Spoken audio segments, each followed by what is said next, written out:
kaligtasan mo sa Alerto 24. Dalawang inihinalang karnape ng patay nang makipagbarilan sila umano sa mga pulis at yan po ay naganap sa Mindanao Avenue sa lungsod ng Quezon kaninang madaling araw. Si Katrina Song, naka-Alerto 24. Ang mga susi nito at iba pang kagamitang pangbukas ng kotse ay ilan lamang sa mga nakuha sa loob ng sasakyan ito na gamit ng dalawang pinaghihinalaang carnapper na napatay sa isang engkwentro sa underpass ng Mindanao Avenue sa Quezon City. Alauna ng madaling araw nang maganap ang barilan sa pagitan ng mga sospek at operatiba ng QCPD Anti-Carnapping Group. Sakay daw ang dalawa ng isang Nissan Sentra na may plakang XDE 107 nang dumaan ito sa tropa ng mga pulis na nagpapatrolya sa kahabaan ng Tandang Sora sa Quezon City. Nagduda raw agad ang mga pulis nang mapansin ang plaka ng kotse, kaya tinangka nila itong sitahin. Ka-flag down po nila kasi po yung plate number niya hindi po tugma doon sa modelo ng sasakyan na nakakabitan ng plate number. Kwento ni PO3 Roderick Yasay, nang lapitan raw nila ang kotse, imbes daw na tumigil ito ay bumarurot palayo. Hinabol daw ng mga pulis ang kotse mula Tandang Sora hanggang sa barangay sa Uyo, kung saan nagsimula ang palitan ng mga putok.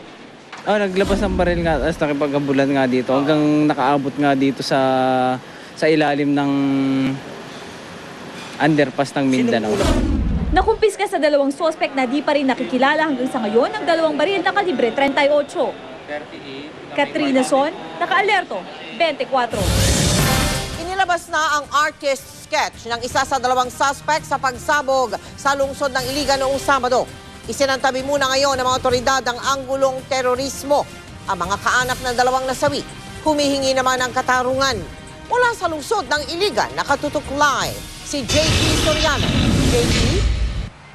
May lustisyang sigaw ng mga kaanak ng dalawang biktimang namatay sa naganap na pagsabog dito sa Iligan City gabi ng Sabado.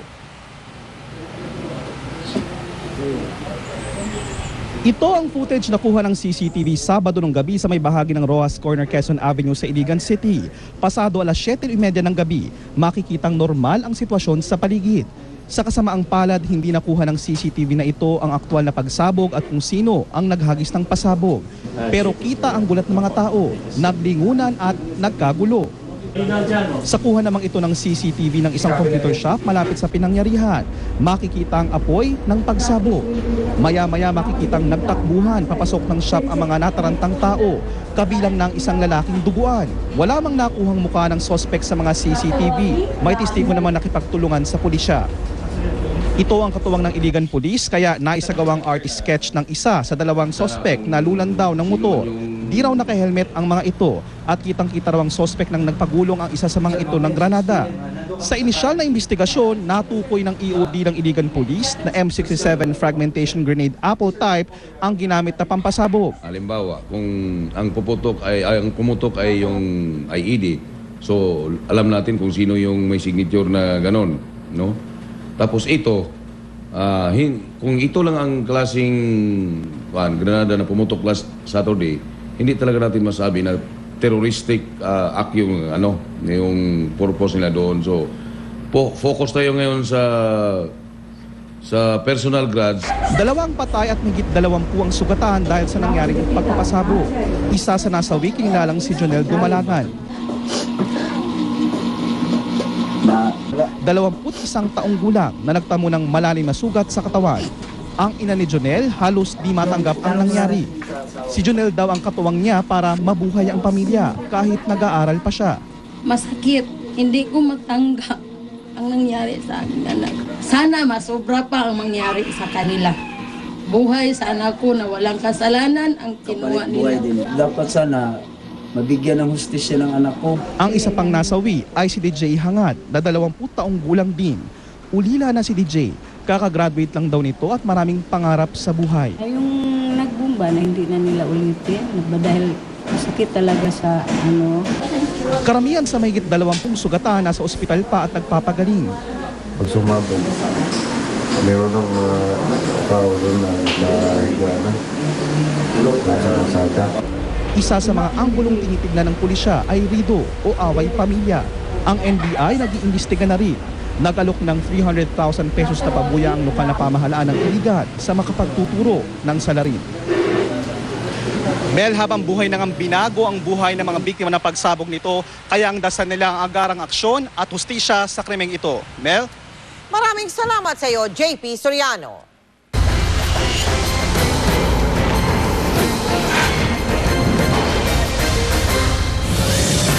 Ngayong araw na ito, balik sesyon na ang Senado at balik na rin sila sa paglilitis kay Chief Justice Renato Corona. Kabilang sa mga muling binusisi kanina ang pagbebenta sa pamahalaang panlunsod ng Maynila ng loteng pagmamayari noon ng kumpanya ng pamilya ng misis ng punong maestrado. Mula sa Senado nakatutok live si Ruth Cabal. Ruth. Mike, sa pagpapatuloy nga ngayon nitong impeachment trial ni Chief Justice Renato Corona, 5 testigo ang pinatawag. Pero tila naiinip na ang ilang senator judges kasama na ang mismong presiding officer sa tinatakbo nitong paglilitis na nasa ika-35 araw na.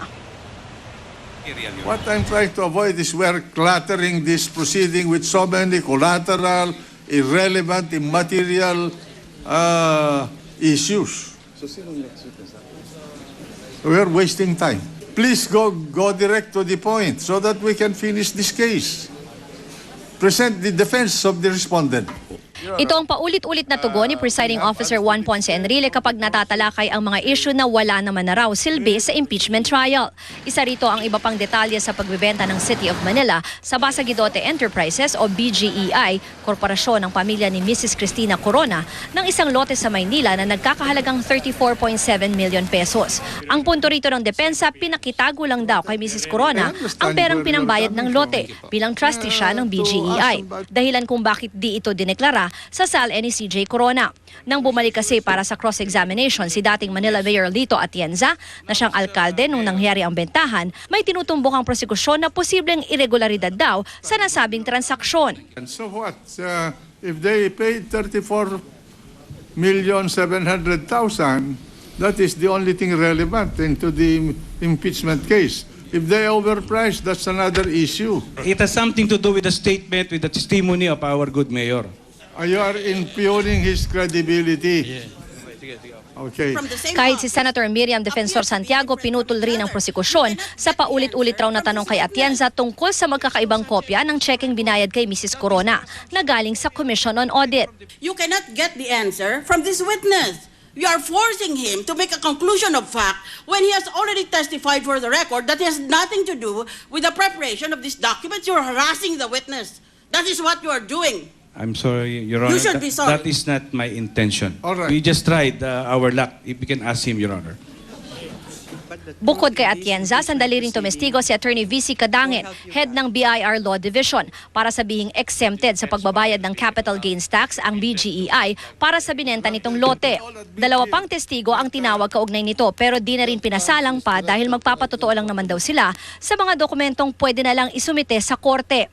Si Noel Quintanar naman, dating head ng commercial operations ng Fort Bonifacio Development Corporation, tumestigo tungkol sa nabiling unit ni Mrs. Corona sa Bonifacio Ridge. 2005 pa raw na bayaran ni Mrs. Corona ang unit ng 9.1 million pesos. Pero di ito na turnover agad dahil may mga reklamo si Mrs. Corona sa mga depekto raw sa unit. 2010 lang dineklara ng Chief Justice ang property na ito sa kanyang SALN. Pero ang punto ng prosekusyon, dapat lumabas na ito sa SALN ni Corona mula pa 2005.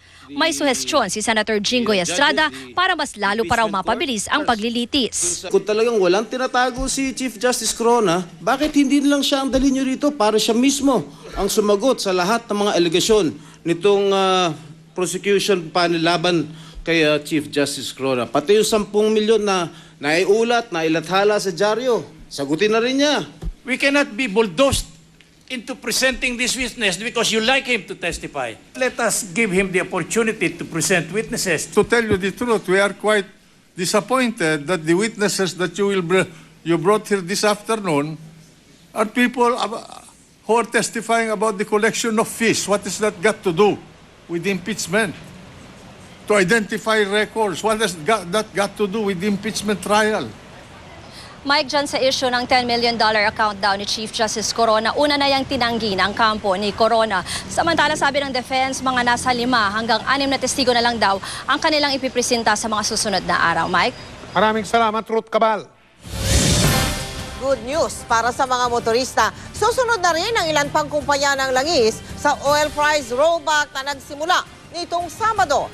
Mamayang hating gabi, ay ipatutupad ng Petron, Shell at Eastern Petroleum 70 sentimo bawas presyo kada litro ng kanilang regular gasoline. 70 sentimo naman sa kada litro ng premium at unleaded gasoline. 60 sentimo ang bawas presyo kada litro ng diesel, habang 50 sentimo kada litro naman ang ibababa sa presyo ng kerosene. Magro-rollback din ang kumpanyang Total alas 6 bukas ng umaga. Bunsod daw ito ng paggalaw ng presyo ng langis sa pandaigdigang merkado. Samantala, hindi kontento ang ilang stakeholders sa takbo ng imbestigasyon tungkol sa di umano'y overpricing sa produktong petrolyo. Tumanggi ang Independent Review Committee na idetalye ang ginagawang pag-aaral sa komputasyon. Hintayin na lang daw muna ang final na report na ilalabas nila sa darating na Hulyo. Time out! Maagang nag-ensayo si Brian the Hawaiian Punch Viloria. Yan ay para sa ikatlong pag-aarap nila ng Mexicanong si Omar Niño Romero sa linggo. Tiwala si Viloria na madidepensa niya ang kanyang titulo na katutok si Ian Cruz. Malalakas sa sutok sa miss ang pinakawala ng ilang boxing champ na si Brian the Hawaiian Punch Viloria sa pagpatuloy ng kanyang ensayo kontra sa Mexicanong si Omar Niño Romero sa linggo. Nasa light training na lang si Viloria ilang araw bago ang laban. Anumang araw mula ngayon, makukuha niya ang weight limit na 112 pounds para sa flyweight class. Ito ay katlong pagtutuos ni Viloria at Romero. Nakataya ang korona ng ating pambato sa WBO flyweight division. Sa unang laban nila noong 2006, nanalo si Romero via unanimous decision. Sa kanilang rematch, nauwi sa draw ang laban. Pero kalaunan, naging no contest ang kanilang bakbakan matapos lumabas sa urine sample ng Mexicano ang traces ng illegal substance. Naniniwala si Viloria at kampo nito, kaya niyang patumbahin si Romero.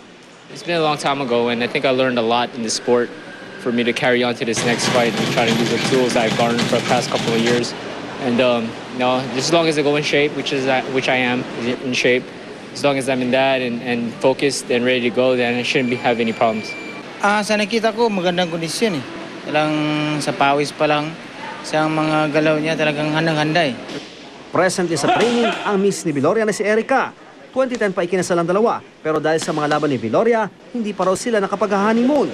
Pero may pangako si Viloria kay Erica. We promised each other that after this fight, if everything goes well, we're gonna go take our honeymoon finally, to Europe. We're gonna take a couple weeks off to Paris and to Rome, and just to see the cities. We've been married for almost 2 years now, so after we got married, he went back into training camp to prepare for the Miranda fight. And I told him that I wanted him to just stay focused on boxing and, resurrecting his career. So, we sacrificed holding off on the honeymoon until after this fight. Samantala, dumating na sa bansa si Romero kasama ang kanyang team. Naniniwala ang kampo ng Mexican boxer. Mananaigang lakas nito kontra Viloria. Vengo a ganar, no me pienso que vengo a ganar. He said he got to win. Only thing that's to win. Dije que por la 3. Por la 3. It's a third occasion. Ian Cruz sa katutok, 24 oras. Susunod, dalawang babae sa Pantabangan, Babaysiya, ginahasa raw ng kanilang vice alcalde. Pero si Vice Mayor itinanggi ito sa eksklusibong panayam ng GMA News. At sa summer break tayo sa Surigao del Norte. I love you, Surigao!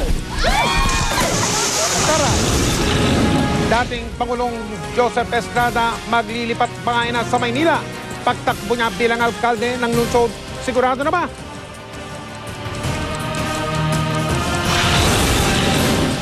Yung tinatawag na super moon na yan o kabilugan ng buwan at pinakamalapit sa ating daigdig, inabangan sa ibang bansa, kabilang ng Pilipinas.